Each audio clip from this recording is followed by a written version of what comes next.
Poverty in a rural area can really be hidden because people are kind of spread out in rural areas. Maybe more we don't want to see the poverty. We want to think that everything is fine.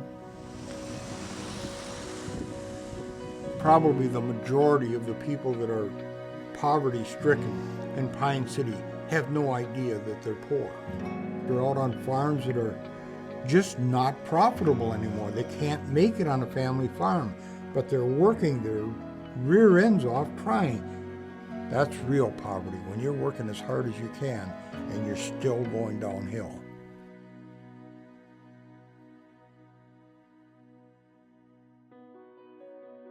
Well, I first came in contact with Horizons through my friend Jan, who's the director of the Pregnancy Resource Center here. And I found out about some of the things that they wanted to work on for our town and how they wanted to help reduce poverty in Pine City. I'm like, I am so all about that because I am in poverty in Pine City. We're lucky if we have enough food to get through a whole week, but somehow, some way we managed to make it. So what's your first hour class on Tuesday?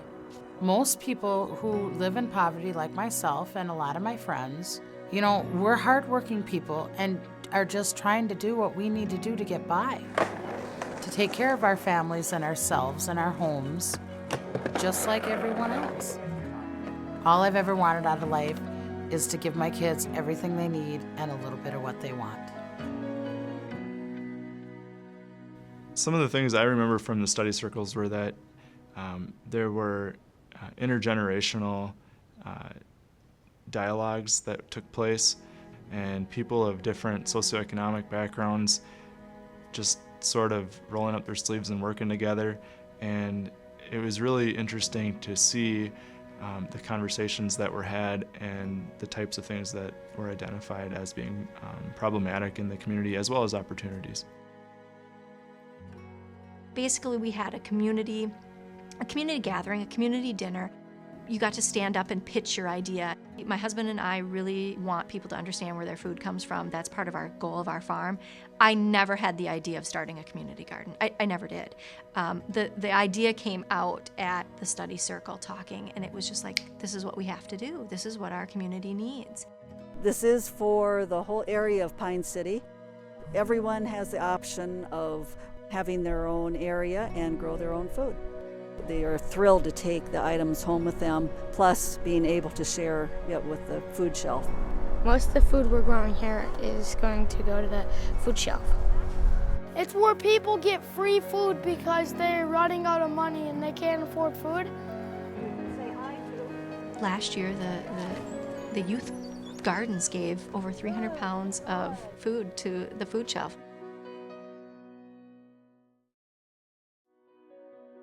At the dinner, we got together and voted on what the top priorities of Pine City, and homelessness was one of them. So then there was a committee formed to work on that, a work team. Homelessness looks really different in the rural area as compared to the urban area.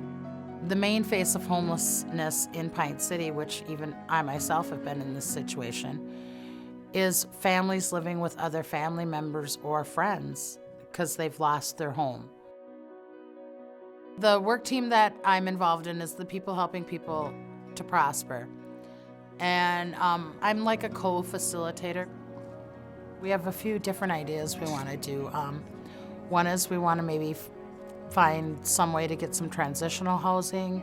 And our ultimate goal, what we would really like to see open, is a homeless shelter, because there is nothing like that in our area. We have a couple of sites in mind already that we would hope to get. One is the old jail. We're really kind of hoping because it'd be a perfect place for it. But we haven't talked to anyone about it yet, but I mean, if they're just gonna tear it down, I don't see it. You know, they realize that I'm a person too, and what I say is just as important as what anyone else has to say. And it's probably the first time I've ever felt like that. My desire is for Pine City to not have to wrestle with poverty as much as it moves forward in the future. My hope for Pine City is that we continue to grow as a community. My hope for Pine City would be for people to come together, to just work together, to go in the same direction, to pull together. My hope for Pine City is that it would continue to grow and thrive and be an all-inclusive community, and that everyone would be for everybody.